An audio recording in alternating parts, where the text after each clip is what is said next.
นาจียติเมื่อคอยระวังอยู่เวรย่อมไม่ก่อขึ้นสีลังลักไขยะเมทาวีปราดพึงรักษาศีลนิพพานังปรมังสุขังนิพพานเป็นสุขอย่างยิ่งเจริญสุขเจริญสีเจริญมั่งเจริญมีเจริญในคุณงามความดีของครูบาอาจารย์พระสงฆ์องค์ข้าเจ้าพระภิกษุสามเณรแม่ชีขโยมและก็อุบาสกอุบาสิกาผู้ใคร่ในธรรมทั้งหลายในเวลาต่อไปนี้ก็ขอเจริญพรท่านทั้งหลายได้สดับรับฟังประทีปธรรมวันพฤหัสบดีซึ่งก็ดำเนินรายการโดยตุลุงวัดห้างต่ำตำบลป่างิ้วอำเภอเวียงป่าเป้าจังหวัดเชียงรายทางสถานีวิทยุคลื่นสีขาวเพื่อเจ้าปัจฉาในเครือข่าย30 กว่าสถานีอันมีสถานีดอยหมอกเรดิโอคณะทีมงานของคุณโยมดารุณีได้ถวายเวลาให้แก่ตุลุงได้นำธรรมะมาออกอากาศให้แก่ท่านทั้งหลายได้รับฟังกันเป็นคติเตือนใจให้ได้หูได้เข้าใจถึงพระธรรมคำสอนขององค์สมเด็จพระสัมมาสัมพุทธเจ้าตามสมควรแก่เวลาอาตมาหรือตุลุงได้นำเอาภาษิตขึ้นต้น ในรายการ3 ข้อด้วยกัน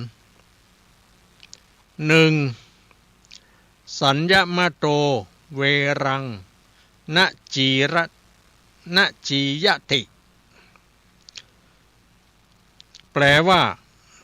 เมื่อคอยระวังอยู่เวรย่อมไม่ก่อขึ้น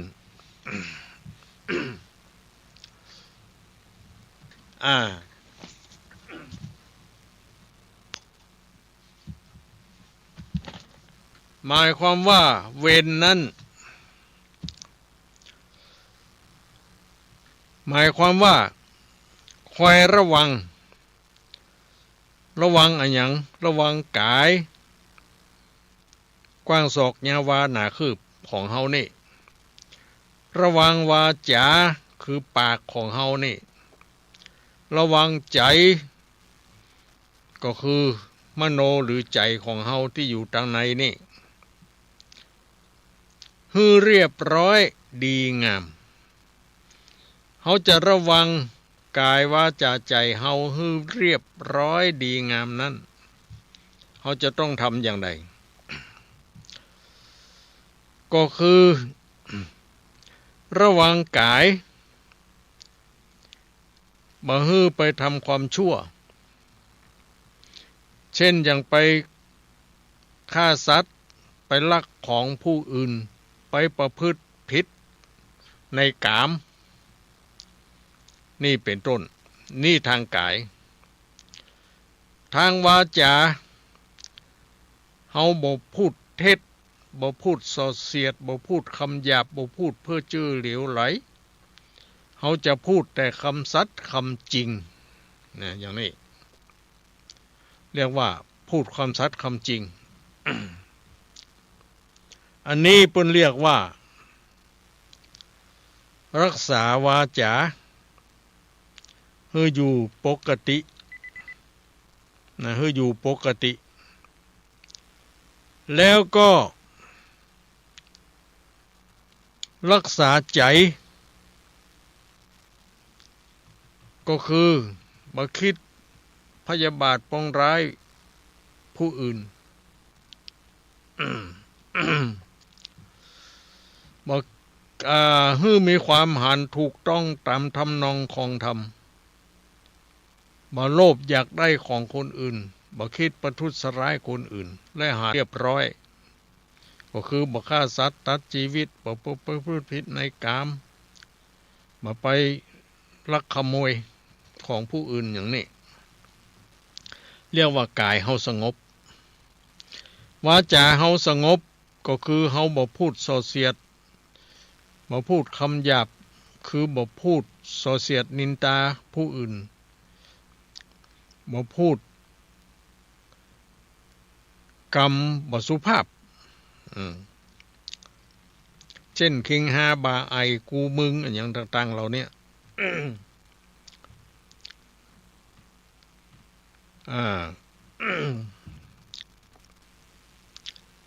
บ่พูดเพ้อเจ้อเหลวไหลไร้สาระเขาจะพูดแต่คำสัตย์คำจริงนั่นแหละคอยระวังทางใจก็คือคิดบ่อยากได้ของคนอื่นบ่คิดพยาบาทปองร้ายคนอื่นหันถูกตามทำนองของธรรมอันเนี้ยเรียกว่ากายวาจาใจเรียบร้อยดีงามก็เรียกว่าคอยระวังนั่นแหละบ่ให้กายวาจาใจเฮาตกไปในทางที่ชั่วโดยตั้งอยู่ในความเปลี่ยน4ประการคือ1สังวรประทานเปลี่ยนระวังบ่ให้บาปเกิดขึ้นในใจในวาจาในกายอย่างต่างๆเหล่านี้คือคอยระวังอยู่ตลอดเวลาบ่ให้บาปอกุศลมันเกิดขึ้นทางกายทางวาจาทางใจประการที่2ปหานาประทานเพียรละบาปที่มันเกิดขึ้นทางกายทางวาจาทางใจเพียรละในเมื่อมันเกิดขึ้นอย่างนั้นเอาเพียรละมันประการที่3ก็คือภาวนาประทานเปลี่ยนให้กุศลเกิดขึ้นในสันดานในใจกุศลก็คือสิ่งที่ดีที่งามที่เป็นบุญนั่นแหละประการที่4อนุรักษณาประทานก็คือเปลี่ยนรักษากุศลหรือคุณงามความดี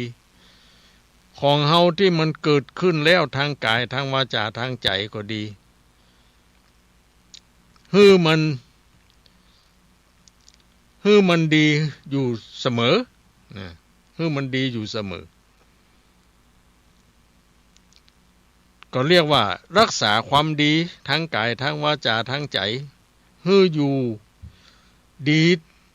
อยู่เสมอนั่นแหละก็คือระวังนั่นแหละระวังบ่ให้บาปมันเกิดขึ้นหรือความชั่วมันเกิดขึ้นทั้ง4อย่างนี้คือสังวรประทานก็ดีเพียรระวังบ่ให้บาปเกิดขึ้นก็ดีปหานาประทานเพียรละบาปที่มันเกิดขึ้นแล้วก็ดีภาวนาประทานเปลี่ยนให้บุญกุศลเกิดขึ้นก็ดีอนุรักษณาประทานเปลี่ยนรักษากุศลที่เกิดขึ้นแล้วบ่ให้เสื่อมก็ดีถึง4อย่างนี้เพิ่นเรียกว่าเป็นความเป พียรชอบเป็นความเพียรชอบควรจะประกอบให้มีในตนตัวของเฮานะเวรจึงจะบังเกิดขึ้นนะเวรจึงจะบังเกิดขึ้นเพราะเฮามีสติสัมปชัญญะมีปัญญาคอยระวังรักษานะอยู่ตลอดเวลาเนี่ย อันเนี้ยคือเมื่อเฮาระวังเวรมันย่อมบ่เกิดขึ้นเวรมันจะเกิดขึ้นก็ต่อเมื่อเฮาเผลอเรอประมาทบ่ได้ระวังกายวาจาใจของเฮาปล่อยปละละเลยนั่นแหละบ่ฮื้อกายวาจาใจอยู่ในความดีนะมันก็เลยเป็นอย่างนี้นะเพราะฉะนั้นก็ตามภาษิตข้อนี้ก็คงมีอธิบายดังที่กล่าวมาแล้วนี่ ต่อไปก็จะเป็นภาษิตข้อที่สองนะภาษิตข้อที่สองนั่นก็คือสีลังละไขยะเมทาวีแปลว่าปราดพึงรักษาศีลคำว่าปราดหมายถึงไผหมายถึงอันหยังคำว่าปราดก็หมายถึงบุคคลผู้มีปัญญาไผก็ได้ที่มีปัญญาบอกว่าจะเป็นญาติโยมหรือพระเนนหรือไผก็ดีจะอยู่ในฐานะอย่างใดก็ดีถ้าเรามีปัญญาหูอดีตอีเนาะหูปัจจุบันหูอนาคตอีเนาะ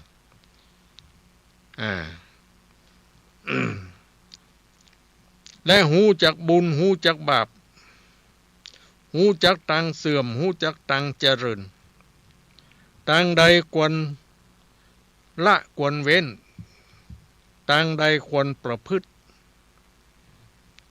อันนี้เปิ้นเรียกว่าบุคคลผู้มีปัญญาบุคคลผู้มีปัญญานี่บ่จำเป็นต้องจบชั้นสูงนะเป็นปริญญาตรีโทเอกเป็นด็อกเตอร์อย่างก็ตามคนธรรมดาสามัญบ่จบสักชั้นแต่ว่ามีปัญญาเนี่ยปัญญาคืออย่างคือความรอบรู้หรือความรู้รอบนะรู้ทางเสื่อมรู้ทางความเจริญนั่นแหละรู้ทางประพฤติรู้ทางแบบคนประพฤติเนี่ยอันนี้ก็เป็นปราชญ์ได้นะเป็นปราชญ์ได้เพราะว่าคำว่าปราชญ์ตัวนี้เปิ้นหมายถึงบุคคลผู้มีปัญญาเปิ้นบ่ได้กำหนดถึงบุคคลที่จบชั้นนั้นชั้นนี้นะผู้ใดก็ดีถ้ามีปัญญาเนี่ยนะปัญญาในทางที่ดีนะปัญญาในทางที่สามารถแก้ปัญหาอย่างได้นั่นแหละนะรู้ว่าสิ่งไหนควรทำสิ่งไหนบ่ควรทำนั่นแหละผู้ที่มีปัญญาและก็รู้ว่าอันยังเป็นบุญอันยังเป็นบาปนะรู้จักแยกออกนะอันใดเป็นบาปก็รู้จักละสิ่งที่เป็นบาปนั่นเหียเจริญแต่สิ่งที่เป็นบุญกุศลเนี่ยเป็นนักปราชญ์เป็นปราชญ์แล้วก็ควรรักษาศีลก็เป็นการทำบุญกุศลอย่างหนึ่งการรักษาศีลซึ่งก็มีอานิสงส์มากปราชญ์ต้านก็รู้นะ ก็จึงได้รักษาอย่างเคร่งครัดโดยอยู่เสมอนะรักษาศีลนี่เพราะเมื่อรักษาศีลให้ดีได้นั่นอย่างเคร่งครัดนั้นแล้วก็จะบ่ต้องกลัวต่อโทษและภัยต่างๆทั้งยังเป็นการป้องกันการที่จะไปสู่อบายภูมิคือภูมิที่บ่สบายเนาะที่ไปเกิดเป็นเปรตเป็นสัตว์นรกเป็นสัตว์เดรัจฉานเนี่ยเป็นอสุรกายอย่างต่างๆเหล่านี้แล้วก็เป็นหนทางที่จะยกตนขึ้นสู่การปฏิบัติธรรมขั้นสูงขึ้นไปแถมจนกระทั่งถึงพระนิพพานเนี่ยอันนี้เรียกว่าปราชญ์นะปราชญ์นั่นพึงรักษาศีลนะบ่ใช่มีความรู้อย่างเดียวนะบางคนนี่มีความรู้จบปริญญาตรีปริญญาโทปริญญาเอกเป็นด็อกเตอร์แต่บ่มีศีลเนี่ยก็ยังบ่ได้ชื่อว่าเป็นปราชญ์เด้อนะเพราะฉะนั้นคนธรรมดาสามัญบ่จบสักจันแต่รักษาศีลอันนี้เขาเรียกว่าเป็นปราชญ์ก็ได้เป็นปราชญ์ก็ได้นี่อันนี้ตามความหมายนี่เขาเข้าใจอย่างนี้ก็แสดงว่าผู้ใดก็ดีประพฤติกายวาจาใจสะอาดบริสุทธิ์หมดใสนะหูว่าสิ่งใดควรทำสิ่งใดบ่ควรทำหูว่าอันยังเป็นบุญอันยังเป็นบาปเนี่ยและก็ละสิ่งที่เป็นบาปเหียเจริญแต่สิ่งที่เป็นบุญการทำอย่างนี้ก็เรียกว่าเป็นปราชญ์นะผู้รักษาศีลนะถ้ารักษาศีลบ่ได้ก็ยังบ่ชื่อว่าเป็นปราชญ์นะอย่างนี้ เพราะนั้นตามความหมายข้อนี้เป็นอย่างนี้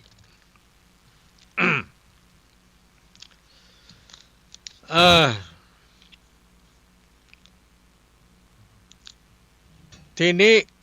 มาข้อที่สามนั่นก็มีอยู่ว่า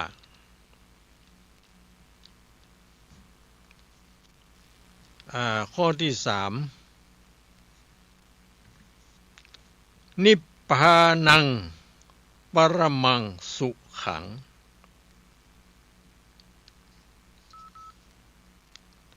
นิพพานังปรมังสุขังนิพพานเป็นสุขอย่างยิ่งมันจะสุขอย่างใดเป็นสุขอย่างยิ่งคำว่านิพพานนั้นเป็นแปลว่าดับเหมือนไฟที่เขาตามแล้วมันดับไปเนี่ยนะอันเนี้ยเป็นเรียกว่านิพพานแปลว่าดับคือดับอะไรอย่างแล้วก็ดับแบบสนิทเลยนะแบบบรรลุขึ้นมาแถมคือดับแบบสนิทแห่งกองทุกข์กองทุกข์คืออะไรอย่างทุกข์เพราะความเกิดทุกข์เพราะความแก่ทุกข์เพราะความตายทุกข์เพราะการพลัดพรากจากสิ่งของรักของชอบใจอะไรอย่างต่างๆเหล่านี้นะก็เรียกว่าถ้าเราดับมันได้ก็เรียกว่าเราดับกองทุกข์ได้ก็คือเข้าสู่นิพพานนะนิพพานนี่มันบรรทุกนะมันดับทุกข์หมดอ่ะนะมันบรรทุกละแล้วก็มันก็บ่เกิด แถมก็ถ้ามันบ่เกิดแล้วมันก็บ่ทุกข์เนาะการที่คนเฮาทุกข์ถึงวันนี้ก็เพราะเฮาเกิดเนาะเพราะเฮาเกิดถ้าเฮาบ่เกิดมันก็บ่ทุกข์นะ นิพพานหรือแปลว่าความดับเนี่ยมันเป็นธรรมชาติที่พ้นจากตัณหาตัณหาก็คืออย่างคือความอยาก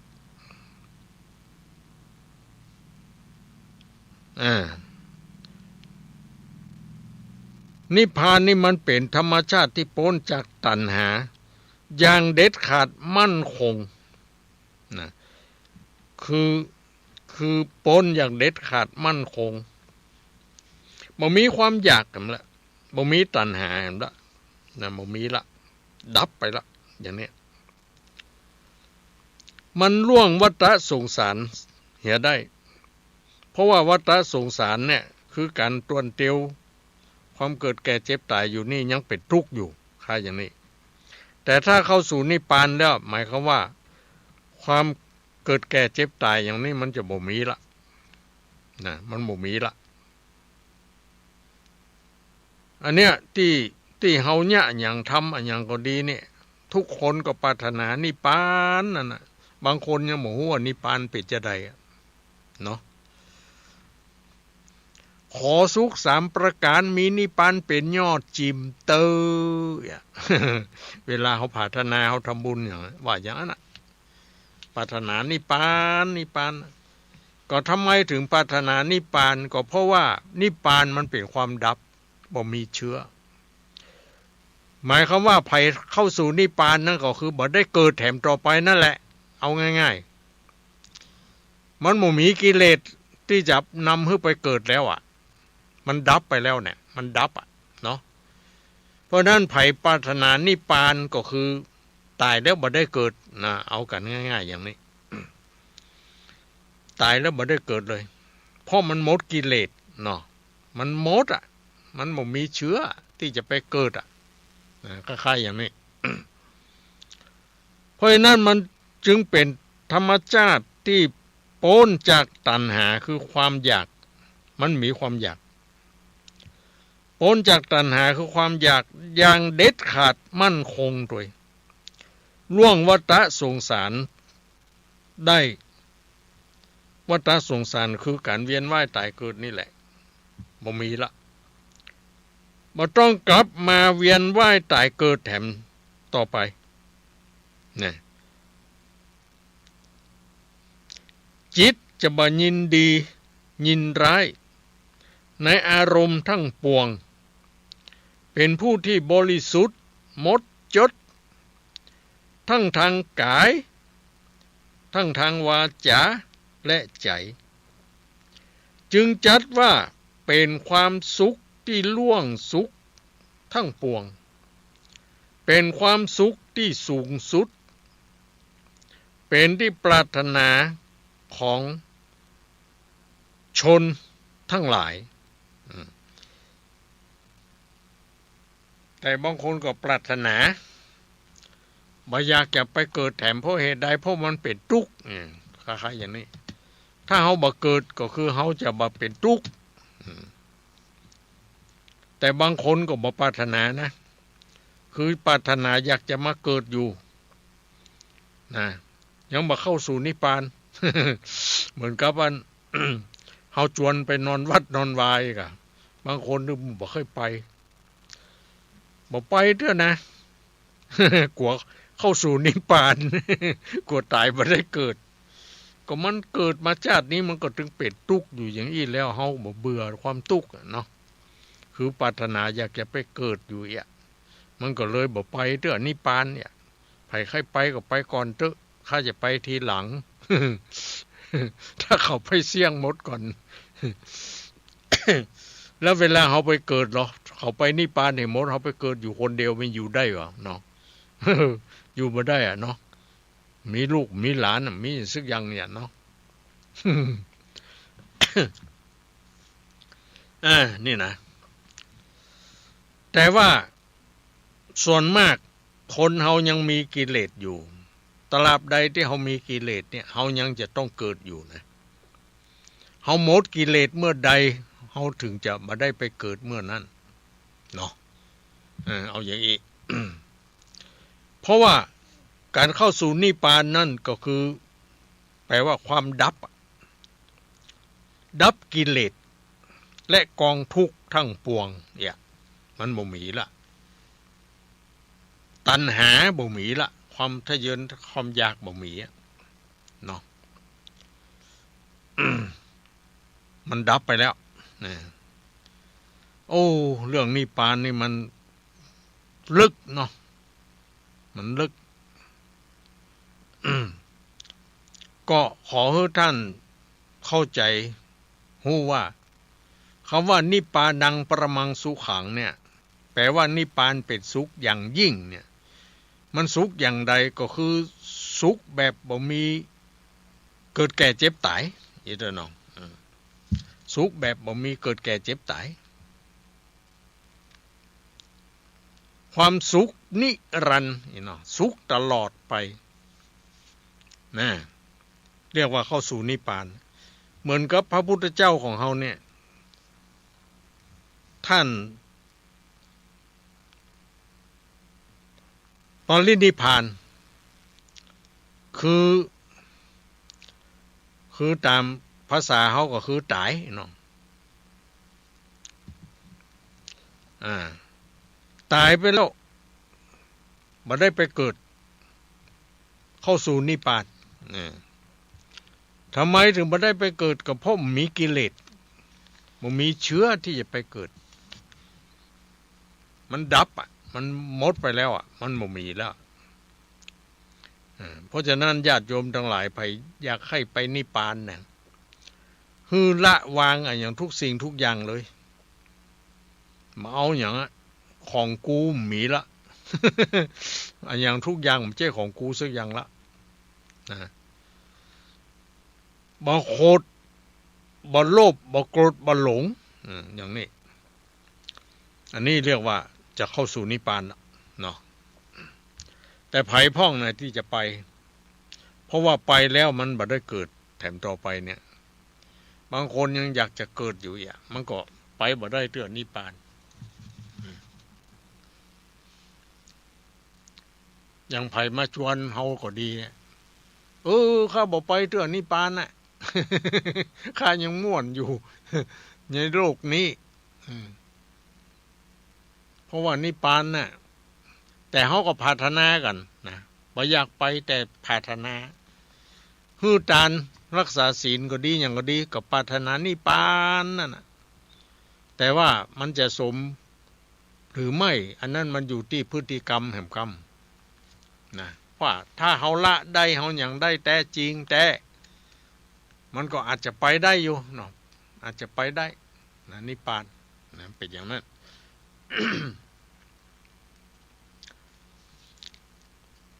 เอาละคงจะเอาไว้เท่านี้เนาะก็หวังว่าทุกท่านก็คงจะเข้าใจดีว่า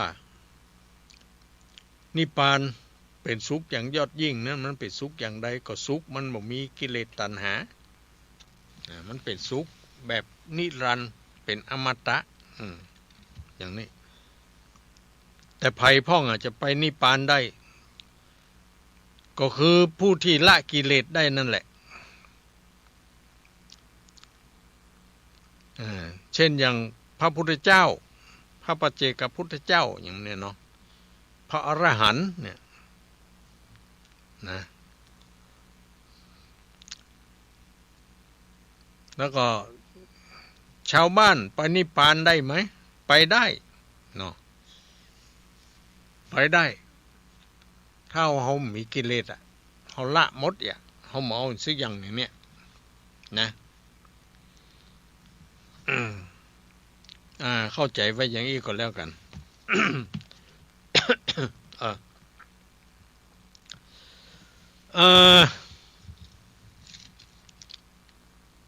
ต่อไปเขาก็มาเล่านิทานนี่เนาะให้ ให้ให้คุณหนูทั้งหนูแก่ หนูเล็กหนูน้อย ก็เป็นหนูเหมือนกันเพราะเขาแก่สมัยก่อนเขาก็เคยเป็นหนู เมื่อน้อยๆเมื่อหนุ่มๆเขาก็เป็นหนูมาแล้วตอนนี้เขาเป็นสว สวก็คือผู้สูงวัยนี่น้องนิทานวันนี้เอาแบบสบายๆ นิทานเรื่องคนเดินทางกับฝูงผึ้ง คล้ายๆว่าเขาเดินทางนั่นแหละเขาเดินทางไปป่าครับไปที่ไหนอย่างใดเนี่ยไปตรงไปนาไปอย่างนี้ ชอบเดินทางไปป่าไปเขาลำเนาไพรอาจจะไปเสาะเห็ดพ่อง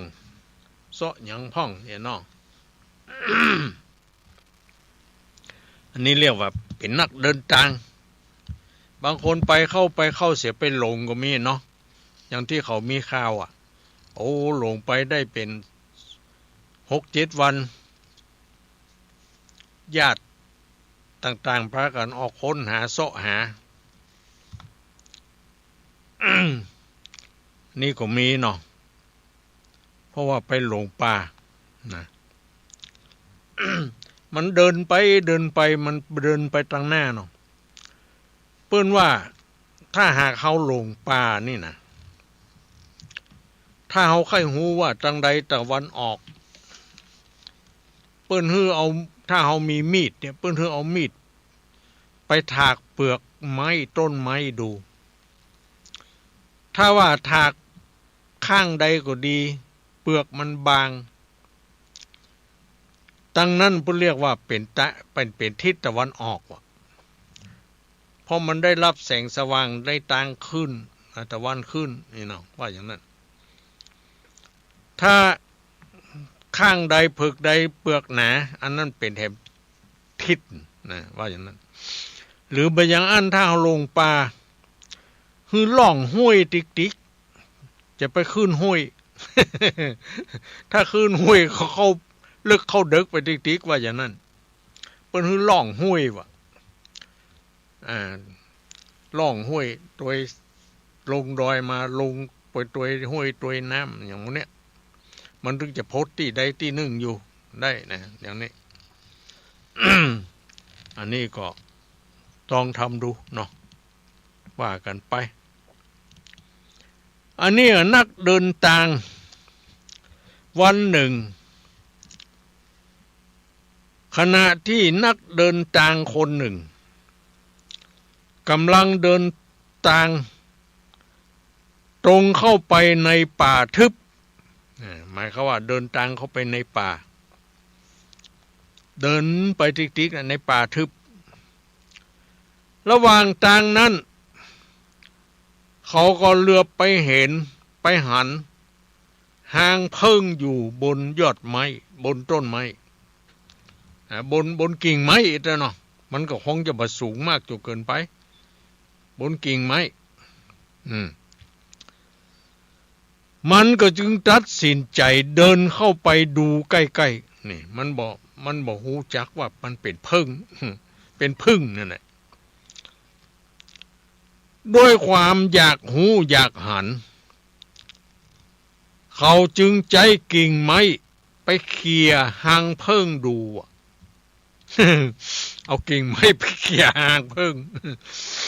ไปเขี่ยหางผึ้งดูนี่ทีนี้ทันใดนั้นเราผึ้งทั้งหลายก็คิดว่าคนก็ดีกำลังพยายามจะมาขโมยน้ำผึ้งอีหรอผึ้งมันหูอย่างนั้นถ้าไผ่ไปจิหางมันไปคว้าหางมันอย่างมันเนี่ยมันจะหูได้ทันทีว่าก้อนบาดสัตว์กับคนนะมันจะเอามาเอาน้ำผึ้งในหางของมันจึงช่วยกันออกมาลุมต่อย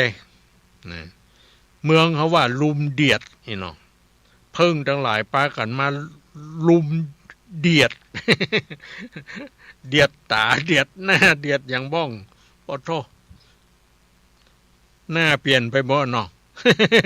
หน้าบวมโมโยตาอยู่ไหนแเพิ่งเดียด เพราะหมูจักไอ้น่ะ หน้าตาแปดไปหมดอะ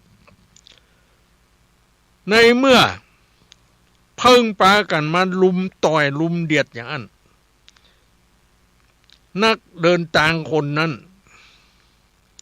ก็ได้รับความเจ็บปวดเป็นอย่างมากมันก็ปวดกับก็เจ็บกันเนาะเพิ่งเดียดอะโตไม่มันขำอะเนาะมันจี้หรอจี้เข้าไปแล้วมันเอาไม้ที่โกนมาฮะขำอยู่ตัวเขาฮะน่ะนะเพิ่งนี่ถ้ามันจี้แล้วนี่เขาว่ามันตายนะเพราะว่ามันบ่มีไม้บ่มีโกนมันปุดไปแล้ว อย่างนี้นักเดินทางเมื่อได้รับความเจ็บปวดจากเพิ่งมันมาจี้อย่างนั้นมันจึงตะโกนขึ้นว่ามันก็ฮ้องขึ้นนี่เด้อเนาะคำว่าตะโกนเนี่ยก็คือฮ้องขึ้นว่าข้าบ่ได้คิดจะมาขโมยเอาน้ำเพิ่งอีหรอหรือว่าทำร้ายพวกเจ้าตั้งหลายมันบอกคือเพิ่งว่าอย่างนั้นทีนี้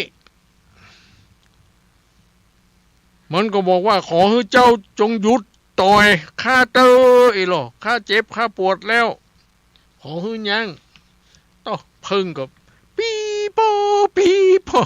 แต่ก่อนเขาเกยนเพิ่งเดียดแล้วนะสมัยแต่ก่อน เป็นนั่นละอ่อนไปแอวป่าไปแอวอย่างนี้กะหันเพิ่งติดกิ่งไม้หันเพิ่งหางเนาะต่อยานตึงกึ่งห้อยลงมากัน ป้ากันอัน เอาผ้าจุบน้ำมันมัดไม่เศร้ากะแล้วก็ปัดกับไฟเข้าใส่เอาเข้าโลนเข้าหางเสือเพิ่งหลามโดยไม่เศร้ากะมาเดียดปัดเต้าสวะไม่เศร้าโลน ปีโป้ตรงปั๊บไปบะมาเมื่อยดูโอ้เมื่อยแตกเขาน่ะหัวนี่จิบ่ได้อ่ะยุบบ่ได้เลยปองมดตำหน้าตายหมูนี่โอ้เกือบบดีเหมือนกันเนอะ นี่นะเนี่ยเพิ่ง เขาว่ามันยิ่งต่อยยิ่งอย่างเฮาเนี่ยมันฉีดน้ำเยี่ยวน้ำอย่างใส่อ่ะหมู่มันสาบว่ะหมู่มันสาบเปิ้นบอกว่าถ้าเฮาล่นไปหาแม่น้ำก็ดีว่ะเข้าใจอันโดดลงน้ำดำอยู่ว่ะเพิ่งมันก็จะมาติดเฮาบ่ได้เดียดเฮาบ่ได้ละอย่างนี้ แต่บางทีมันบ่มีน้ำนะกันเนาะเขาจะไปเอาน้ำที่ไหนเขาจะล่นไปทางใดเนี่ยเป็นป่าเป็นอย่างไรอย่างนี้ทีนี้เพิ่งเหล่านั้นก็ไล่ต่อยไล่เดียดคนเดินทางคนนั้นจนว่าเขาต้องหนีออกจากป่านั้นไปในที่สุดนี่หนีออกจากป่าไปในนั้นไปในที่สุดนิทานเรื่องนี้สอนให้หูว่าความอยากหูอยากหันอาจจะนำภัยพิบัติมาสู่ตนเองได้นี่เพราะฉะนั้นภัยจะไปอยากหูอยากหันเนาะบางครั้งบางทีอยากหูอยากหันบางทีเปิ้นนั้นเขียนป้ายไว้ระวังหมาดุนี่นะเขาก็อยากหูอยากหันว่าหมามันเป็นตัวมอกได้อย่างใดนะ ไปมอบซองมาได้นะเดี๋ยวหมาหันแล้วมันจะโยดใส่เฮาคบเฮาไล่คบเฮาอย่างเนาะ แล้วอันนี้ก็เหมือนกันบางทีเปิ้นเนี่ยอย่างกันอย่างใดเนี่ยเฮาไปลักพอเปิ้นนี่เนาะ ก็บดีนะบางทีจะเป็นภัยต่อตัวเองนะอย่างเนี้ยเนี่ยเปิ้นเรียกว่าความอยากหูอยากหันอันอย่างก็ดีอาจนำภัยพิบัติมาสู่ตนเองได้เพราะฉะนั้นอย่าไปอยากหูอยากหันเรื่องของคนอื่นเนาะมันไม่ใช่เรื่องของเฮาก็อย่าได้ไปอยากอยู่อยากหัน บางทีนี่เฮาหันคนอย่างไรก็ดียืนแลตาพอก็เขาเร็วมากก็แต่งเร็วไปคนที่อื่นเนี่ยเขาแต่งหมูหมาหันเนี่ยเนาะถ้าเอาไปมองพอเขายืนอันได้บ่ได้นะอย่างวัยรุ่นเนี่ยไปปล่อยไปลามไปที่ไหนในห้างในอย่างก็ดีถ้าเอาไปพอหน้าเขาเขาบ่พอใจเนาะเขาอาจจะคิดว่ามาพอหน้าเขากูทำไมอย่างทำนองเนี้ยบางทีก็จะมีเรื่องเขาอาจจะตีเขาเนี่ยอย่างเขาทำร้ายเขานะอันนี้แหละก็เรียกว่าเขาอยากหูอยากหันอย่างเนี้ยมันเป็นสิ่งที่บ่ควรหูควรหันก็อย่าไปฝืนทำมันจะเป็นภัยต่อตนเองนี่เนาะอันเนี้ยนิทานเรื่องนี้มันก็มีคติสอนใจไว้อย่างเงี้ยนะก็ขอทุกท่านได้เข้าใจตามนี้เนาะก็จบเพียงเท่านี้ อันนี้เป็นนิทาน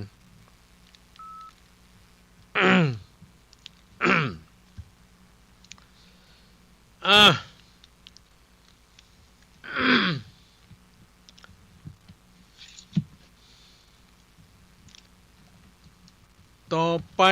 ก็คงจะได้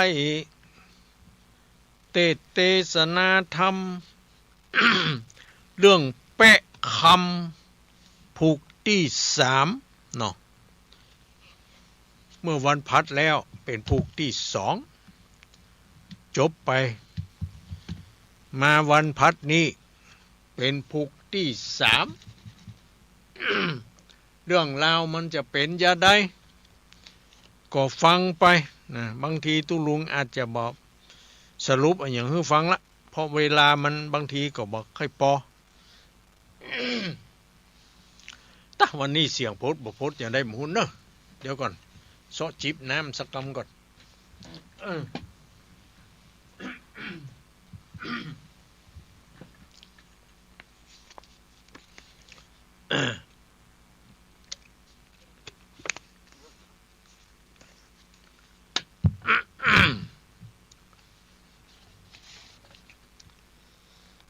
นี่ก็ มาถึงช่วงที่3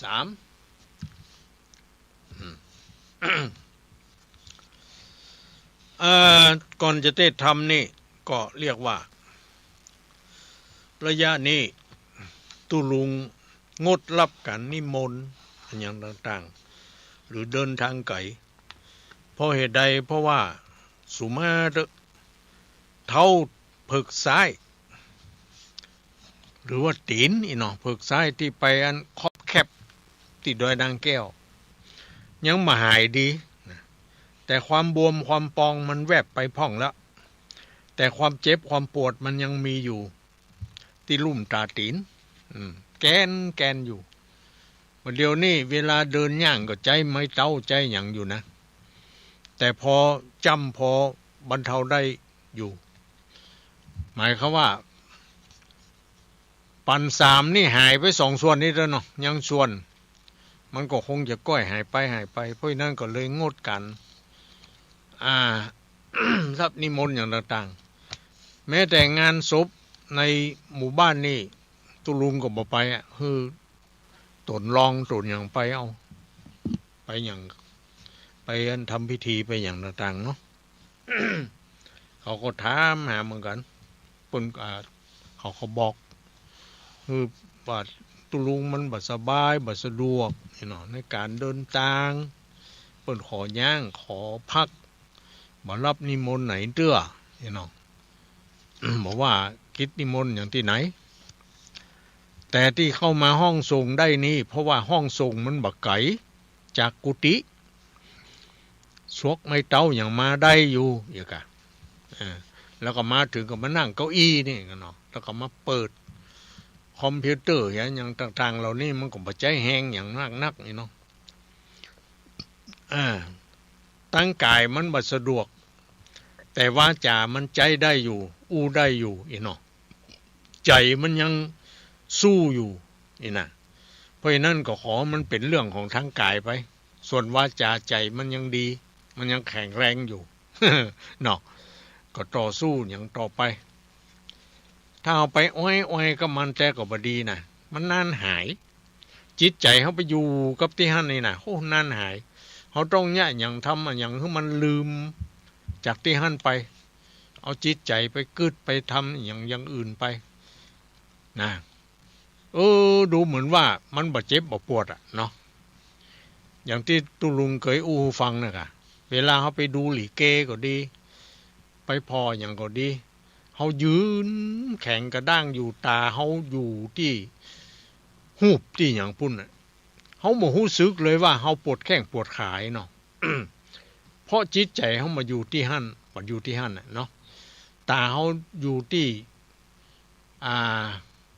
การแสดงกันอย่างปุ่นหูเขาก็ฟังเสียงที่มันเขาอู้เขาอย่างปุ่นเนี่ยเนาะมันลืมแข้งลืมขา ลืมความเจ็บความปวดไปนะมันเป็นลักษณะนั้น ตราบใดที่เขายังเอาจิตใจไปไว้กับมันอยู่หั่นอยู่มันก็อยู่ที่หั่นนะมันนานหายคล้ายๆอย่างนี้ อันนี้ใครไปเชื่อก็ลองทำดูนะจะยังตุลุงว่าก่อยเนาะ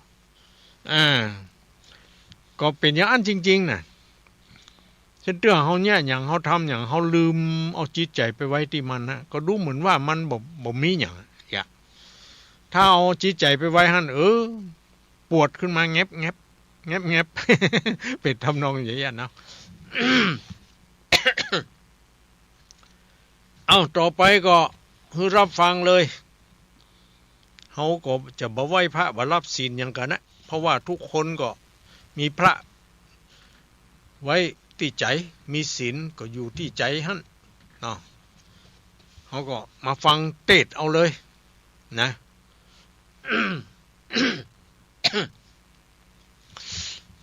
เอาต่อไปทุกคนก็ตั้งใจรับฟังพระธรรมเทศนาเรื่องแปะคำผูกที่3นะโมตัสสะภะคะวะโต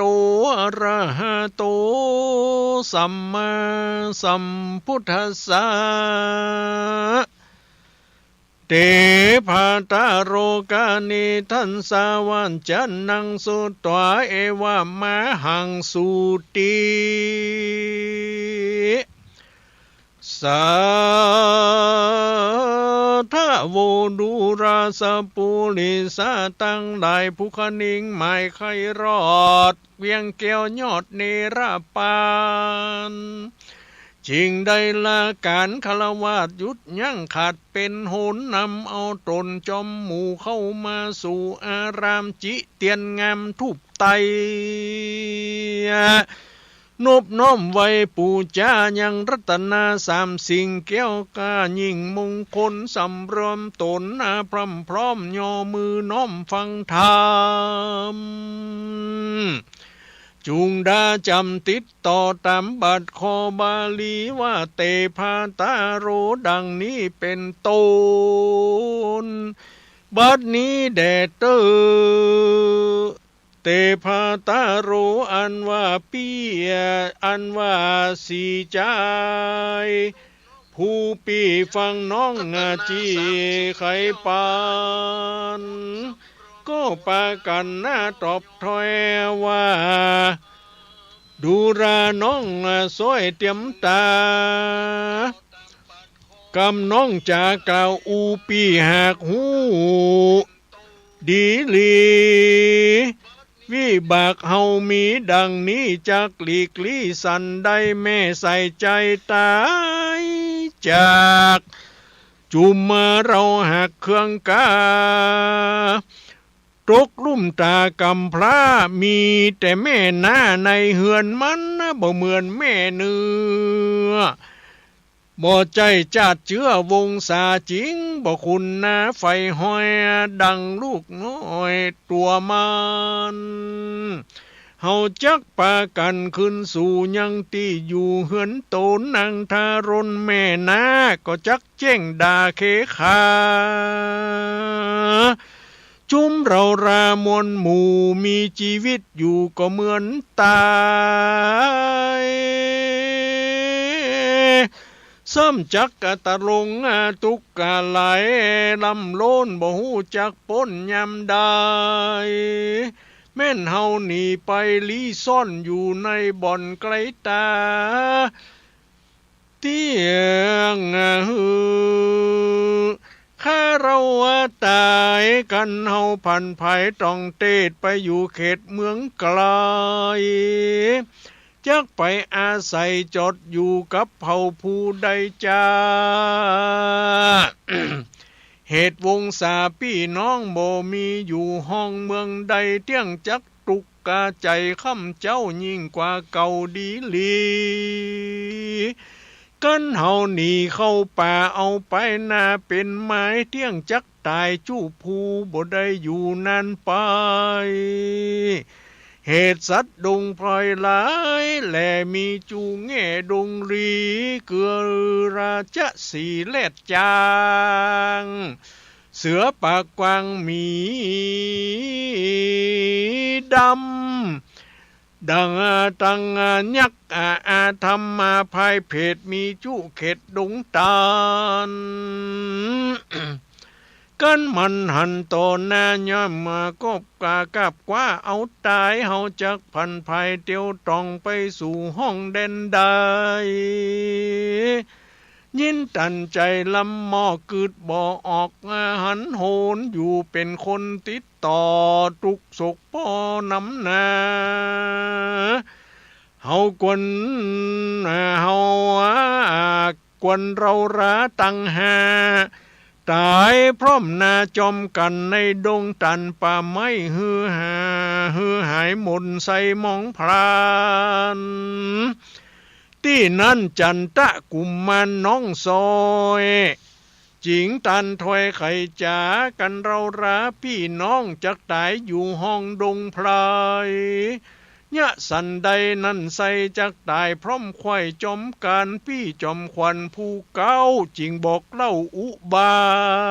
ยว่ากวนเฮาตั้งหลายมนหมู่ขึ้นไปสู่ดอยผาเปล่าลงมาตั้งหาตายพร้อมนาจอมการพ้องว่ากวนภัยพันเข้าป่าฮือสัตว์นาหยาบจ้าเอาตายฮือยักษ์พงภายบับใบเอาไปเกี้ยวใส่ตัวมันพ้องว่ากวนเฮาก็พันนาวันกอดขึ้นสู่ยอดรุกขาต้นไม้เปล่าลงมาตั้งหาฮือขมนาวำไว้พ้องว่ากวนเอาเครือหวายเส้นใหญ่มัดคอไว้ตายแขวนตายอยู่แดนเถื่อนทองตั้งหาพี่น้องเราราที่นั่นนอพุทธายอดซอยจิงตันถอยไข่จ้าว่ากันเฮาพร้อมใจตั้งหาตายขมนาเมื่อมอนกลางดงดอนนี่สดบ่มีประโยชน์อันใดกวนเฮาไปที่ไกลแม่น้ำใหญ่วังทานอธิษฐานใจรอดถึงเต้ายอดอินพรหมตั้งพญายมมาเฮาหาดตั้งนากราชกะตัวตะลงฤทธิ์ตั้งเทวดามีเถื่อนทองและหักษาต้องวังทานยกตนท่านสัตว์น้ำกุ้งเหนียวพร่ำปูปลาตั้งสัตว์นามนหมู่ก้าอันอยู่วังใสแล้วก็เปล่าดดลงไปตั้งหาฮือความนาวำไว้ฮือสัตว์หลายมนมากได้กินซากตัวเฮายกตนตานี้นาบุญกวางบ่อาจอ้างกฎหมายส่วนสีใจผู้ปีฟังน้องจี้ไขปันต่างก็หันตันจู้ผู้ฮับหูพัมหูอาสาว่าจักไกลกลา เตียวต้องไปสู่ห้องวังวนหน้าหกวิ่งยนต์ลงน้ำฮือตายเสียงซ้ำจอมกันที่นั่นนอคุณทำน้องซอย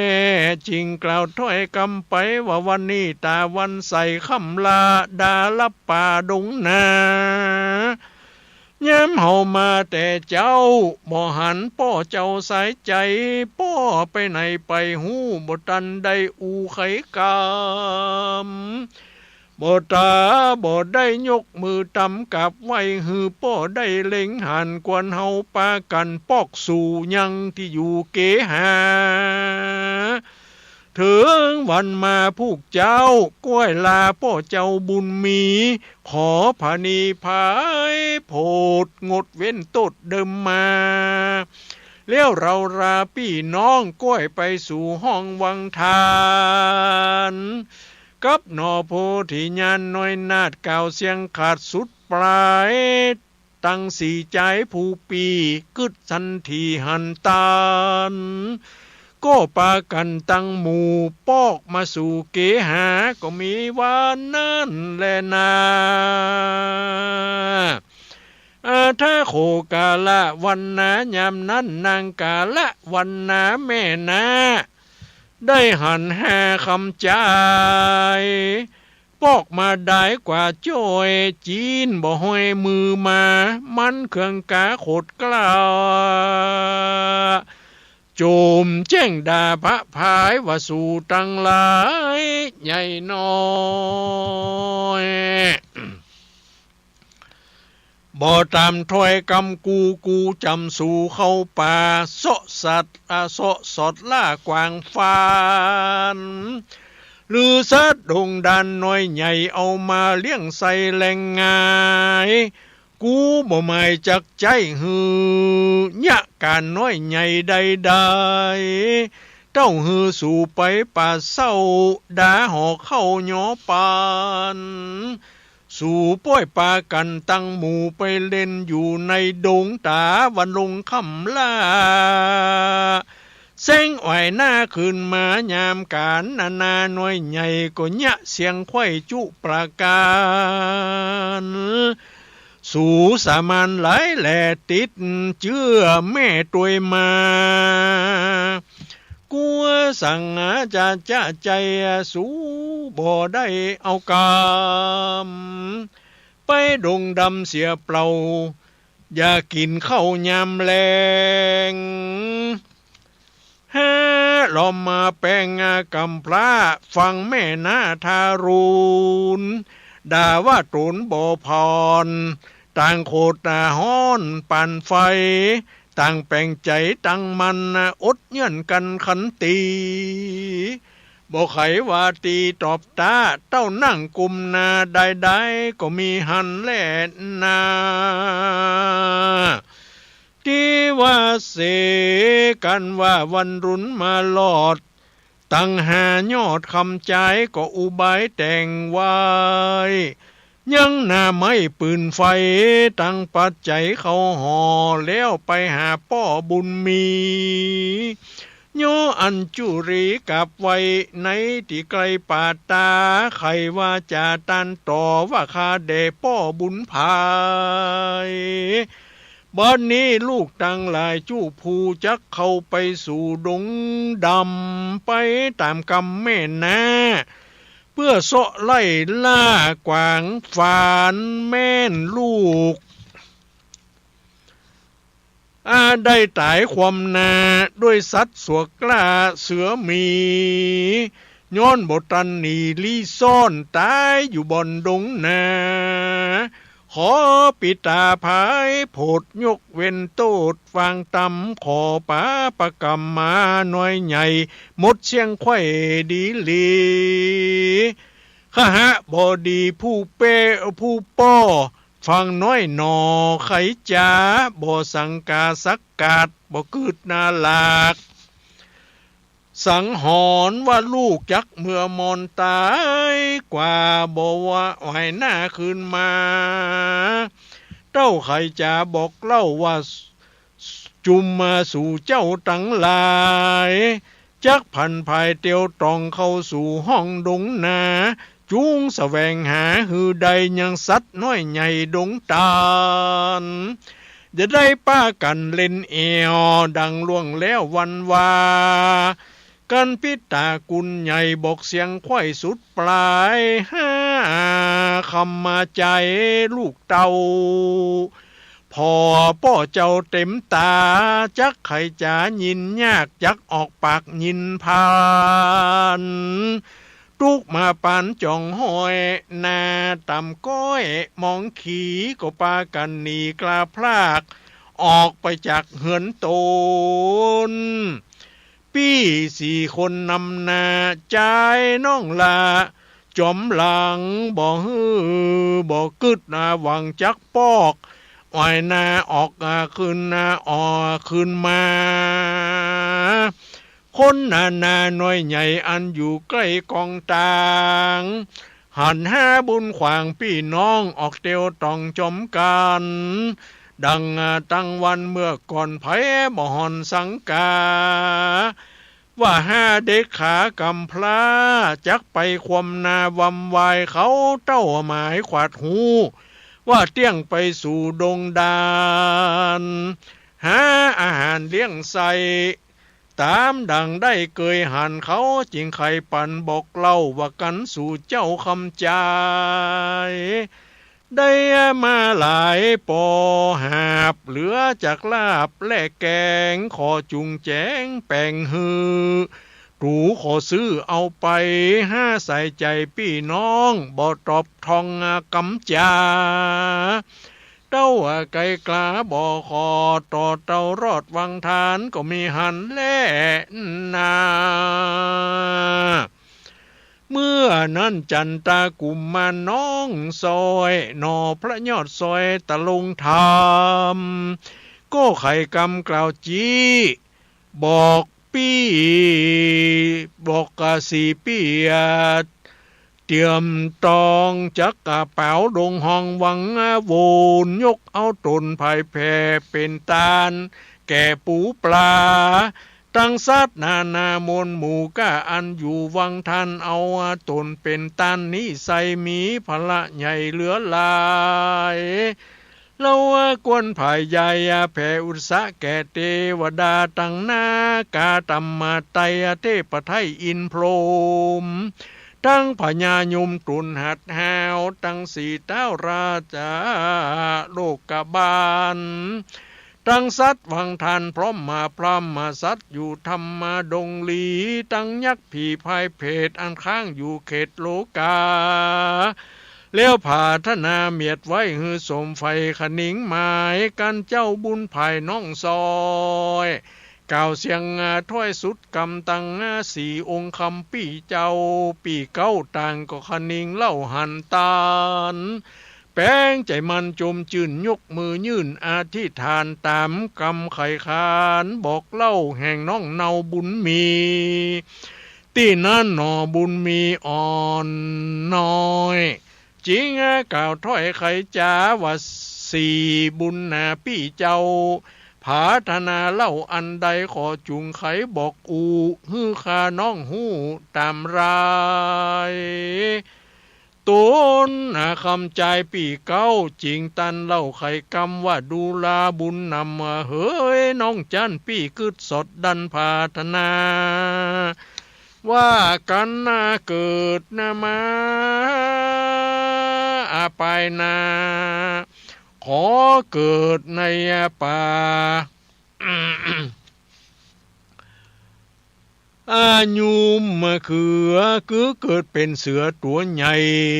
ภาพเสียงไข่ดงนา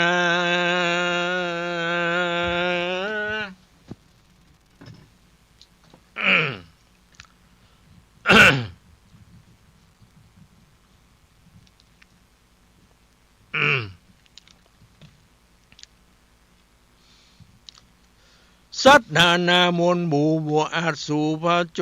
รต่างเอาตนมาไกลย้อมอยู่ใกล้สมปานอยู่ดงดันป่ากว้างไผบอกอ่างราวีเตี้ยงจัดสดีคำเจ้าตลาบโตเต้าวันตายขอบุญภายนิสัย ใจช่วยฮือสมไฟขนิงปองปี้ทวนสองตอบถอยว่าดูลาน้องน้อยสายตาปี้ก็จักพาธนาตั้งไว้ขอเกิดเป็นรุ่งใหญ่บินโบน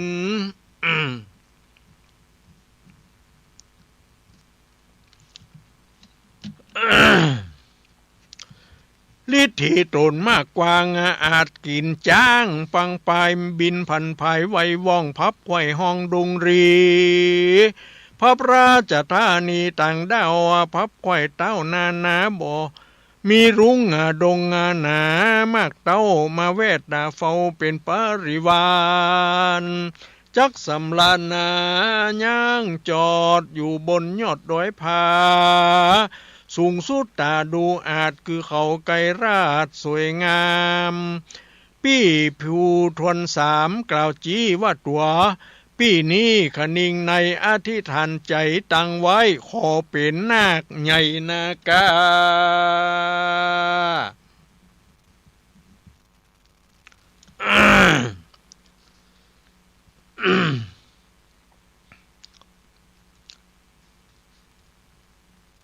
เกือเป็นพญาแห่งนาคฤทธิยามากาเหลือหลา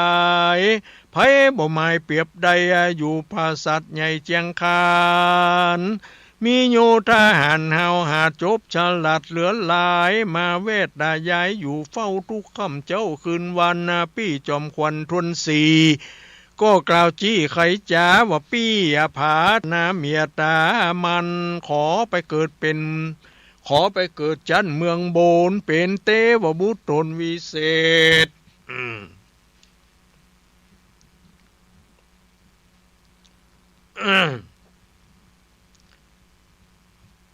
เป็นเทวบุตรเทวบุตรตนวิเศษอีกเนาะหูแจ้งเหตุเลวไว้กับคนใดใจจอดล่ำเปิงรอดถึงโตนฮือบันดลขวาดหูบอกว่าอยู่แดนใดดังที่ไกลและที่ไกลฮือหูใดจุปาการกันนับสี่กุมารผู้ปี้ได้กล่าวจี้สุดปลายตนคำใจน้องซอยต่อพระยอดซอยคุณธรรมจริงไข่กำเก่าจี้บอกแก่ปี้ตั้งสี่ปี้เตรียมตาว่าน้องนี่นะพัฒนามักไฟขอเกิดเป็นเป๊ะใหญ่คำแดง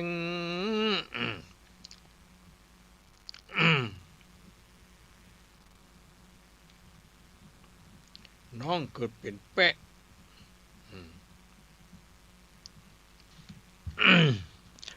ขอเกิดเป็นแปะใหญ่คำแดงเป็นที่คนแยงกล่าวอ้างในเมืองกว้างราชธานียามข้าเครื่องขี่ร้อนไม่ไผ่ยะไม่มาตึงจักกล่ำเปิงกึดลอดถึงปี้ยอดเตรียมใจขอปีไปช่วยน้องหือป้นจากห้องนครนารายส่วนปี้ใจผู้ปีฟังน้องจี้ไขปันต่างปากันพร่ำหูรับคำสู่อาสาปฏิญาแน่มั่นจักช่วยน้องจันจุประการห้ากุมารปีน้องทุกศกตองเหลือลายจุกยืนใหญ่ที่ใกล้ฝั่งน้ำใหญ่หวังใสลิล่ำไรกล่าวถ้อยว่าเฮายังอ่อนน้อยเด็กขาบ่ตันนาตีคาคืนใหญ่ป้อยทุกเอาไม่ถึงวานย้อนแม่จอมมาควันตายจากเฮานี่หักมองพรานเหตุนางมันแม่นาจุ่มแจ้งดาเขขาได้กินน้ำตากับเขาตุกข้ามเจ้าไงแหลงแม่จอมแปงเฮยที่ไว้ลูกบ่ได้แต่นกูลกำเว้นหนุนผ่ามังคือแม่พระข้างเมื่อมอน ลูกอาวรณ์น่าหลายแหล่ให้หาแม่ถึงวันบัดนี้ลูกจักปากันพร้อมหน้าเป้าลงต้าวังโวนเอาตัวตนภายแผ่เป็นตันแก่ปูปลาตายตามมันดาที่ไว้เฮือคนเล่าไว้เมินนานห้ากุมารพี่น้องตุกศกต้องมาเผาโลนเขาต่างคนต่างให้ใจเอาไม่เป็นควานกอดคอกันตั้งหาแล้วก็เป่าลงต้าหวังใส่โจมลงไปลอดปืนแล้วก็ฟูขึ้นสามตีลวดดับอินทรีมวยมั่งบ่รอข้างคนใดน้ำปัดไหลลอยล่องไปตามท้องวังทานกาญะสังขารเปื่อยเน่าจุ่มหมูเต่าปูปลาป้ากันมาแวดใกล้กินอิ่มไส้ไผ่มันก็ไม่หวานนั่นแล่นาสุริเยอะถังคะเนพันธุโรคหปฏิส่วนคลหบดีผู้เปียวผู้ป้อบหันลูกน้อยนอขึ้นมาซ้ำตาหวานดาค่ำล่าลงลับป่าดงดอนใจอาวรไว้วันกึดสอดด้านเวโวนว่าลูกห้าตนพี่น้องออกจากห้องเกหาสปายปืนยาห่อเข้าแต่เมื่อเจ้ายามงายว่าจักพันภายสอดลาบบุญดันป่าดงตาลบัดนี้ตาวันน่าหายกว่าป่วยบ่ออ้อยหน้าขึ้นมาร้อยว่าสัตว์หน้าดงหน้าตัวกล้าหยาบคบกันกับเอาตายหรือว่ายักษ์กาพายเผ็ดไรยับเอาไปใดปานีหรือว่าห้าบุญมีพี่น้องล้นอยู่ห้องดงพลายย้อนไปไกลล่ำมอกบ่หูต่างปอกขืนโหนเตียวเร็วลืมเล่าอยู่กลางป่าเศร้าดงดานบ่มีอาหารเลี้ยงไส้เตี้ยงจักใดถึงตายหรือว่าคำจ่ายลูกป้อขึ้นสู่จ้อผาจันเกาะกำพันบ่มันเนื้อตัวสันละสายตกมาตายความนาอยู่กลางป่าดงดำมาหรือว่างูปิดยำมาหลายแหล่มีจุแง่ดงควางคือจงอ้างและงูเห่าสกกะตอดหัวเจ้าวำวายหรืองูเหลือมมาหลายตัวหยาบกืนสวาบลงคอหรือห้าสบดันป่าบ่พอหน้าและหลังบ่หูระวังฟังฟ้าวลวดใดถูกห้าห่าวนายพันตั้งวิญญาณมวยมั่งไผบ่อ่างไปหันบัดนี้ตาวันก็ตกต่ำหากมืดค่ำจนตาจักไปแสวงหาโซไซก็บ่ฮู้ไข่ตังใดตกแดนไกลหรือไกลย่อมเป็นป่าไม้ดงดอยจักกะตุยร้อยก็ยินยากคุ้มยาหักดึบแต่ตึบตันลูกจอมขวัญเฮ้ยพี่น้องแม่นไปตกอยู่ห้องแดนใดจูงเรียวไว้ปิกปอกไว้หน้าปอออกขึ้นมาฮือปิตาโป้เจ้าหายสุขเศร้ามัวเครื่องขี่กระหะบดีผู้ใหญ่ได้เอาไม่เววาลีล่ำจากเก่าถอยมีบ่น้อยหลายประการส่วนนางผีมันแม่นาคือนางบาปกล้ากาละวันนาหันสามีกาสุกเศร้าย้อนลูกเต้าในโตน บ่ถอยหนขึ้นสู่ยังที่อยู่เขหานางก็จะตันนาต่อว่าแม่นห้าหนอคำใจจักไปตายมวยมังกลางป่ากว้างดงตันหรือจักป้ากันหนีกว่าไปอยู่ตังนาเมืองไกลก็จูงตามใจเขาเจ้าเลี้ยงไว้เสียเข้าได้ยามเขาตั้งหลายอยู่บ้านย่อมขี้คร้านเอ็นยานแม่นไข่กำหวานกล่าวอู้เขาก็มหอนสู้เอากำจะขับจำมาช่วยใจยังการน้อยใหญ่ใดๆย่อมหนีไก่หลีกเว้นเอวไปล่าลิ้นไก่ตาแสงตาดังดาห่อเข้าว่าจักไปป่าเศร้าดงตาลเทิงตาวันค่ำล่าจิงไหวหน้าขึ้นมาสปายถุงป่ามาเปล่าบ่ได้เล่าอันใดล่างเตื้อไข่กล่าวอู้ว่าจักไปสู่วังทานป้อยไปสำราญเล่นอาบตามตาราบสาดอนทรายปอกมาได้กว่าจ้อยบ่ได้ดอยปูปลากันเขาปอกมาหันนาตัวแห่งข้าก็จักหนีย้อนเครื่องขี่หลายหลากอยู่ลำบากหัวใจนางจังไรใจถอยริร่ำถ้อยนาก็มีวันนั้นแลนาปูนที่ว่าเสกันว่าลุงแจงหันช่วยแห่งตอละนีกระหะโบดีผู้ใหญ่ร้อนบู่ไม่เหลือหลายก็ผ่านภายรีบห้าวเข้าสู่ดาวดงตันลัดเขือวันป่าเศร้าโซหาลูกเต้าในโตนเล่งเวโรนโซไซตังที่ใกล้และที่ไกลลองเรียกไปจ้องภาพไข่ห้องดงหนาเวียนไปมาลืมเล่าควายที่เก่าหลายตีเสียงบ่มีตอบทองมีแต่ก้างร้องปลายบนฟังดังเสียงคนแต่ใส่รีบสะใส่ไปดูสั้นตาดูพอกอยเป็นวอกก้างหอยสาขานกนาหลายหมู่ร้องก้องอยู่ขายคาน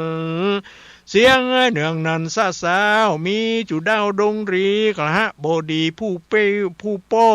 ตุกกะปันป้อนานำเตียวเสสัมมาซอไซพับเสียงควายดงดอยบ่อตันลอยบ่อตันรอย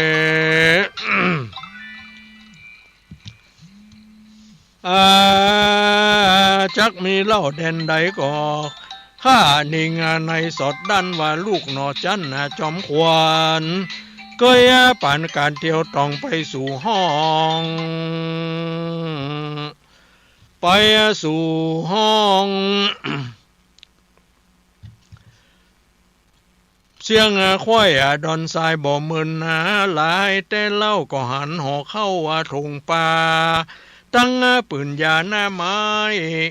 วางไว้ที่ใกล้วังโวนเป็นของแห่งตนลูกเต้าแม่นแต่เล่าบ่สังกาลูกสายตาตั้งห้าหายพลักหน้าไปไหนร้องเรียกไปจ้าใจตั้งหุนไตแล่หุนเหนือตามคุ้มเขือริมฝั่งตุกแกนกั้งเผาโลน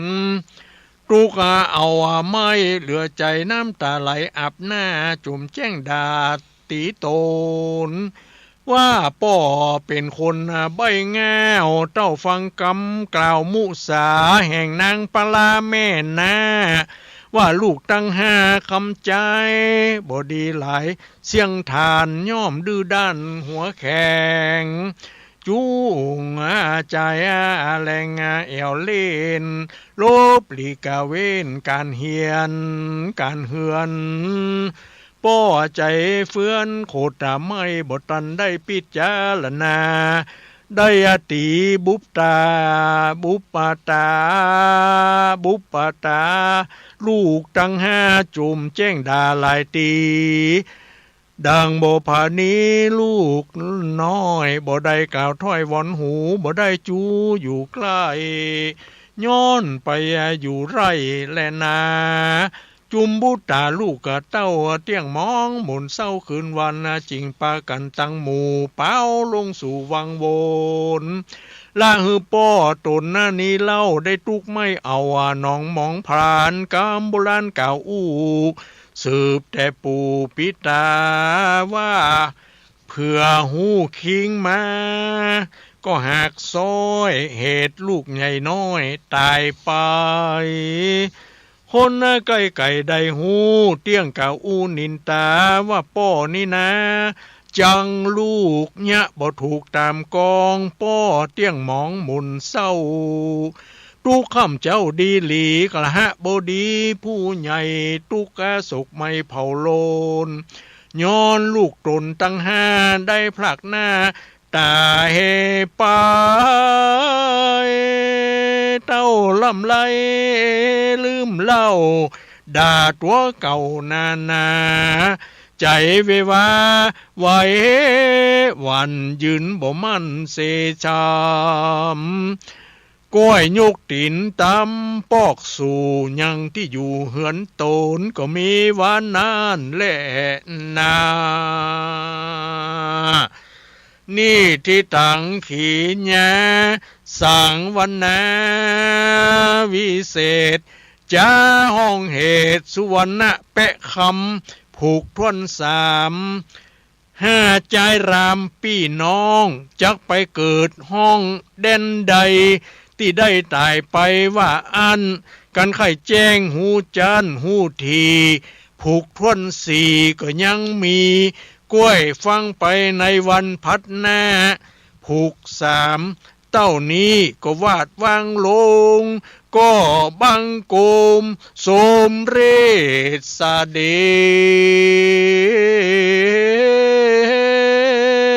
ชแล้วเต้านี้ก่อนแล้วเอาปอนเลยยะถาวาริวหาปุราปริปุเรนติสาครังเอวะเมวะอิโตตินังเปตานังอุปกปปติอิจิตังปฏิตังตุมหังคิปเมวะสมิสตุสัพเพปุเรนตุสังกปาจันโทปันนรโสยะถามณิโจติลโสยะถาอิมินาทุปบุภาตานังละสะธรรมเตสานาตานังแปะคำผูกที่สามตานังนิปานังปะระมังสุขังดีแหละอาจจะในวันนี้ก็หากเป็นวันดีสลีสุภมังกละอันประเสริฐล้ำเลิศยิ่งกว่าว่าและยำตั้งหลายบัดนี้หมายมีศรัทธาบาสุกบาสิกาตั้งหลายที่เปิดเครื่องรับฟังอยู่ตั้งบ้านก็ได้สนองคงควายรับฟังรับทราบไปแล้วในทำเรื่องแปะคำผูกที่สามเมื่อได้ฟังแล้วก็จะสะสมบุญกุศลอย่างนี้พ่ายแผ่ไปรอดแก่มหิสิขาเทบุตรเทวดาเจ้าทั้งหลายอันหมายมีลูกเทวดาปปตาเทวดากาสะเทวดาโสกามวจระเทวดาอินทาพรหมยมราชนาถไทยธรณีสลีกุตาอามาตได้ในหนังสือ32ตนจำบุญและตนจำบาปตนจำน้ำหยาดหมายตันจุงในมาพัตตามาอนุโมทนามารับประสุสมบุญสุกุศลในข้ากาลบัดนี้แล้วก็จุงกลับมาสังพิกปักรักษาอำนวยอวยพรให้แก่ท่านทั้งหลายที่ได้รับฟังอยู่นี่ให้ได้อยู่ดีมีสุขอายุมั่นยืนยาวประจากทุกโศกโรคภัยไข้เจ็บนานาประการให้มีความสุขความสำราญเบิกบานใจมีโชคลาภผ่าแป้ข้าศึกศัตรูหมู่ปัจจามิตรคิดสิ่งใดในทางที่ถูกที่ชอบประกอบด้วยธรรมขอพรันสำเร็จดังมโนรสนั่นจุงจักมีตามในยคาถาภาษาบาลีว่าอิจิตังปฏิตังใจญาสิทธิธนังลาภังโสถิงภาคยังสุขังพลังสิริอนุจาวันโนจาโภคังวุธีเจญสวัสตวัสสาจาอนุจสิวะสิทธิภวันตุเตสปีติโยวิวัจจันตุสัพพะโลโควินัสตุมาเตภวัตวันตรายโยสุขีทีคายุโกภวะอภิวาตนาสีริสานิจังบุทธาปจายโน จัตตารโอธรรมาวัฏันติอายุวันโนสุขังปะลังสาธุสาธุสาธุเอาละเนาะเต็มใจละเอาใครจะโทรมา ตะกี้ไผโทรมาก็บ่รับเตื้อเพราะว่ากำลังเต้นทำอยู่เนาะมันเดี๋ยวนี้โทรมาได้เลยได้แล้วเนาะไผอยู่แห่งหนตำบลใดจะรายงานผลการรับฟังว่าชัดเจนบ่ชัดเจนอย่างใดเนาะในคืนนี้ก็โทรเข้ามาได้ตอนนี้ก็เปิดโอกาสแล้วเอาสายที่หนึ่งมาแล้วบออะโลเอ้ยนะหลวงพ่อเจ้าไม่ไรเนอะโอ้ฟังอยู่เจ้าแม่ไรบ้านไหนตรงนี่เนาะสันทรายแม่นะไปเจ้าเนาะพวกหลวงพ่อเนาะนั่นกะดูเนาะแม่นะมันถึงมาฮักลูกเลี้ยงมาฮักลูกหัวเนาะนั่นกะแม่ว่าโอ้มันถึงมีการเนื้อแต่เถินเนาะมันไม่มาตั้งแต่ไหนแต่ไรเนาะแม่บ่นแม่นะกำลังลูกอันติดผัวนี่นะนั่นกะน้อยมันจะฮักเนาะแต่ว่ามันก็มีอยู่เนาะอย่ามันมีหนักนะมีน้อยคนนะแม่ที่อย่าแม่นะจะมาฮักลูกที่ผัวนะน่ากะเจ้าแม่ฟังอยู่เนอะหมดเนาะอายุวันโนสุขังพลังเนอะ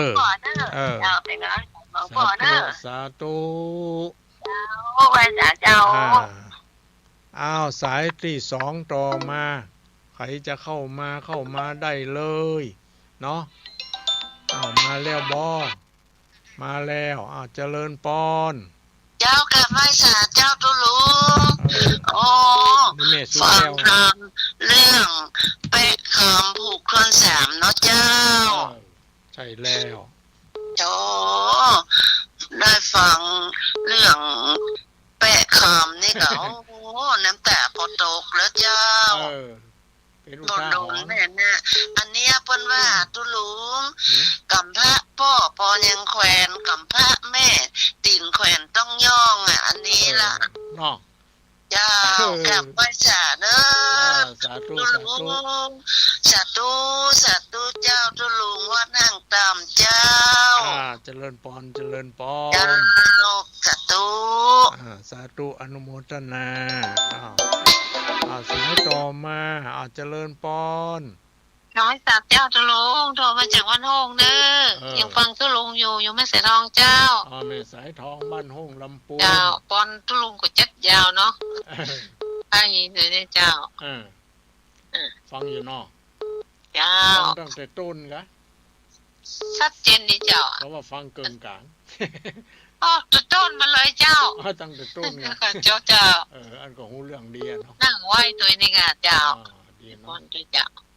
ดีละเลยนะกำลังใจตุลุงนะเจ้ากำไว้สาเจ้าสาธุเจ้าสาธุอนุโมทนาสายต่อมามาเลยมาแล้วเจริญปอนจ้าวันสาเจ้าตุลุงใครเครียดแม่อินมาแล้วบอเสมอม่วนอยู่เนาะแต่ทำก็ม่วนอยู่นะฝนตกว่าเวียงป้าฝนตกก็ตกกะทุกน้ำนองท่วมถนนต้องเสมอก็ท่วมหลังคาอยู่นะพ่นหลังคาเลยนะท่วมหลังคาอยู่เพนี่ท่วมถนนวันนี้สาวอย่างมาตันเตรียมไปปั้นตัวจม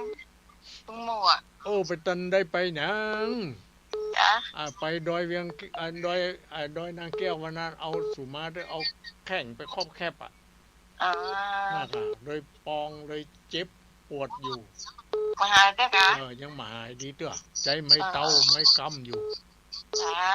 อดทนเอาซะอดทนเอาใจละน่ากะใจละมันถึงจะหายนี่นะมาสาเจ้าสาธุเนอไม่อินเนออยู่ดีมีสุขนี่ไม่อินเสมอมาแล้วเนาะต่อไปใครจะเข้ามาแถมเข้ามาได้เลยบอกว่าไกลบอกว่าใกล้เนาะ ผลรับฟังเป็นอย่างไรชัดเจนมาชัดเจนอย่างไรเอามาแล้วเจริญปนไหว้ศาลหลวงพ่อเจ้าเจริญปนจำเสียงได้กับเจ้า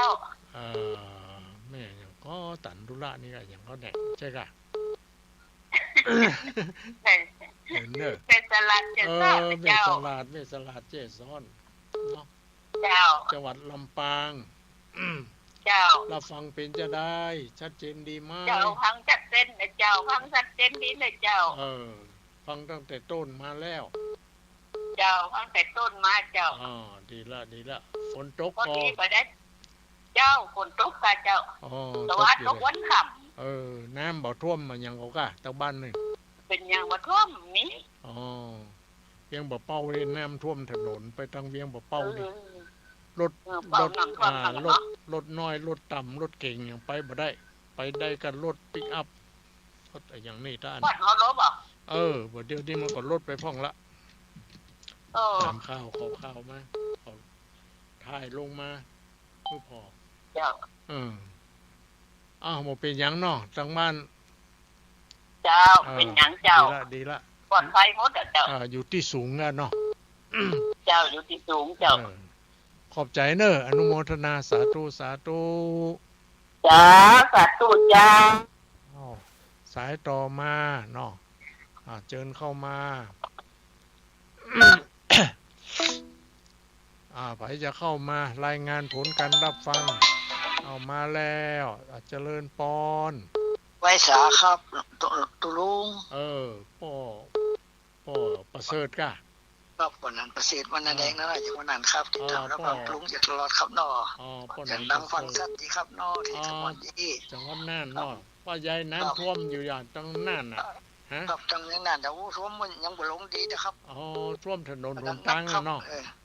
แล้วบ้านป้อเราท่วมเหรอบ้านผมเราท่วมเพราะวันนั้นอำเภอน้อยมันอยู่สูงครับนอมันอยู่สูงเนาะป้อเนาะครับท่วมจังในเมืองอำเภอสาตั้งเวียงน่านแต่ขึ้นตั้งแต่ปัวมาครับเนาะแต่ทางวังฝาครับบ่อเกียมาเพศถึงฉานะครับดูข่าวดูอย่างก็หันว่าน้ำท่วมตรงน่านตัวครับน่าดีดูเขาน้ำฝั่งก็ไม่ได้กินข้าวกันมันเป็นเรื่องของธรรมชาตินะปอนเนาะครับมันมีวันท่วมมันก็มีวันลดผมพังตีนสตาร์วิดีโอ102.5อันอำเภอนั้นหน่อยวันถุงโคตรครับชัดเจนดีเนาะปอนเนาะครับอย่างชัดเจนครับโดยดารุนี้ครับเนาะสาธุนะครับกำลังใจนะครับเนอร์ทุกข่าวดีเนอร์ทุกครับเป็นลุงอยู่ครับรับฟังมาเนาะสาธุครับนี่มาแล้วจังหวัดน่านต่อไปจังหวัดไหนแถมอำเภอไหนเข้ามาได้เลยเนาะมาแล้วบเจริญปนนมัสการท่านเจริญเจ้าเจริญปนจากไหนแม่อำเภอเงาเจ้าอำเภอเงาเนาะแม่เนาะเจ้าบ้านแหงเจ้าแม่ครูนะครับเจ้าแม่หยังเจือแม่ก้อมเจ้าแม่ก้อมเนาะอำเภอเงาก้อมใจคำเจ้าแม่ก้อมใจคำอำเภอเงาเนาะบ้านทางตามนี่ฝนบ้านน้ำหมดท่วมแล้วนี่เนาะบ่ท่วมตังผู้ตังเวียงตังไปตังเวียงบ่เป้ามันอยู่สูงเนาะทางลำสบายมากท่านน่าจื้อมันบ่ได้หรอกจื้อห้างต่ำแต่มันสูงสูงจ้ะเอาหน้าไปแวะหาสาธุฟังตลอดเด้ออนุโมทนาสายต่อมามีก็เข้ามาเรื่อยๆยังมีเวลายังมีเวลาเจริญพรยัง10 นาทีอาจารย์เจ้าจังไหนดิจำเสียงเลยแม่สมบูรณ์เนี่ยกันนี่ใช่ถอนยายพรหลวงวัวแดงยายพรหลวงวัวแดงอำเภอสันกำแพงเนาะจังหวัดเชียงใหม่ฟังฝ่ายชัดเจนกันเลยฟังสถานีวัดไฟหินเนาะแม่เนาะฝนตกแล้ว ฝนตกก็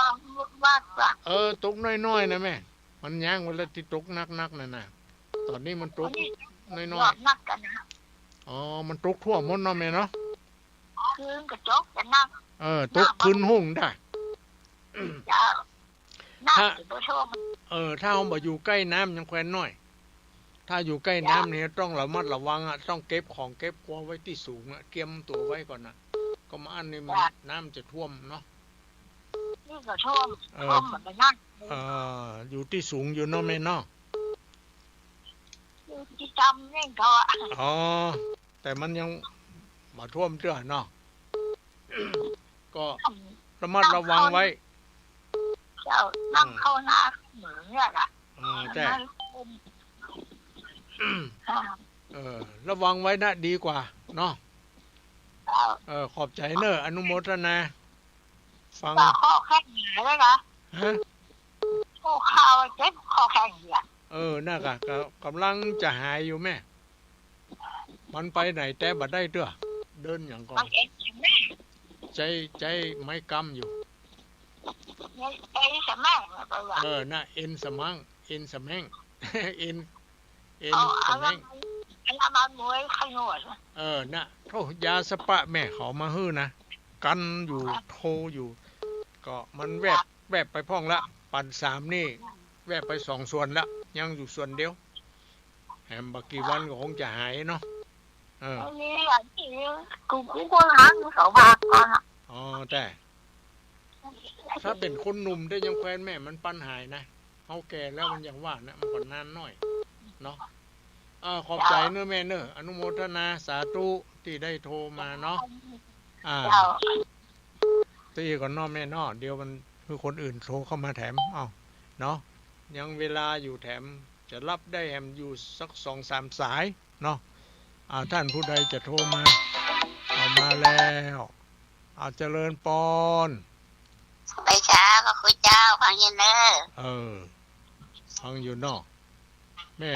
จำได้ก็แม่อย่างเดี๋ยวนึง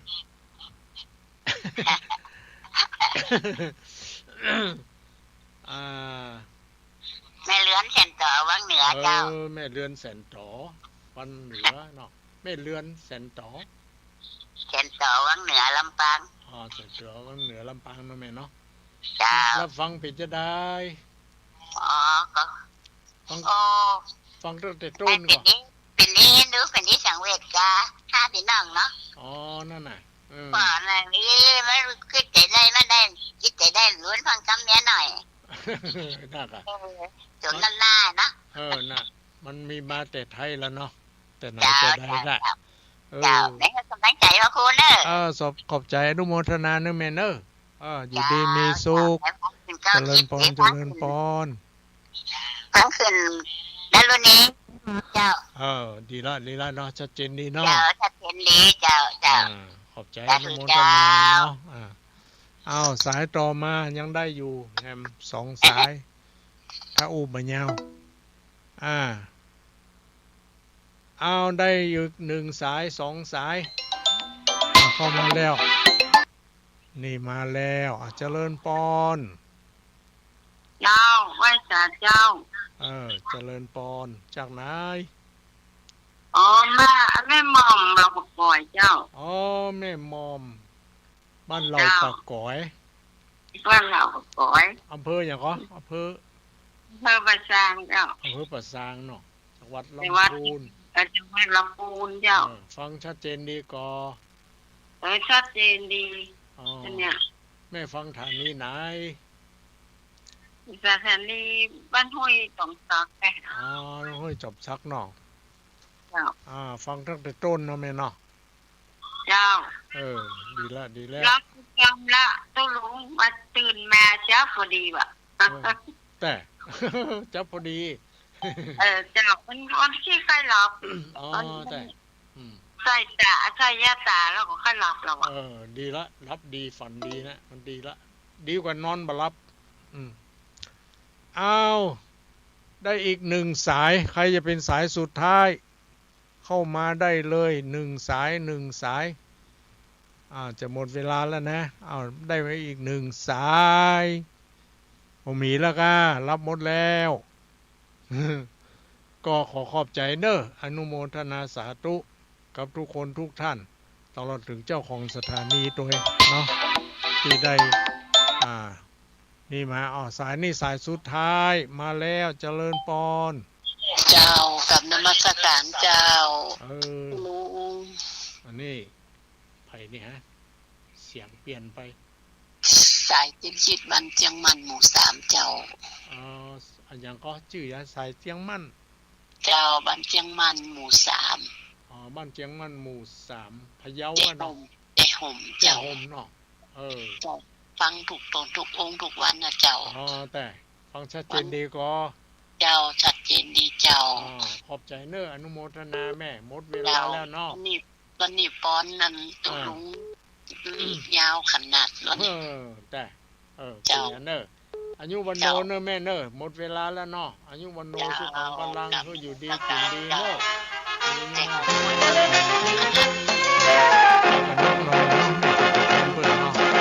ปอน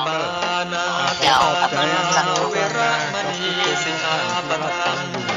ธรรมพระสอนสั่งโปรดจงฟังตั้งใจให้ชัดอย่าคิดไปฆ่าสัตว์ตัดชีวิตลองคิดเล่าอธินนาทานาเวรมณีสิกขาปะทังตกจากที่สูงเรียก1669กระดูกหักเรียก1669บาดเจ็บกระดูกสันหลังเรียก1669ไฟฟ้าช็อตเรียก1669ไฟไหม้น้ำร้อนลวกอย่างรุนแรงเรียก1669จมน้ำเรียก1669ถูกยิงเรียก1669ถูกแทงเรียก1669อุบัติเหตุจราจรเรียก1669ช็อกหมดสติเรียก1669ปวดท้องคลอดฉุกเฉินมีน้ำ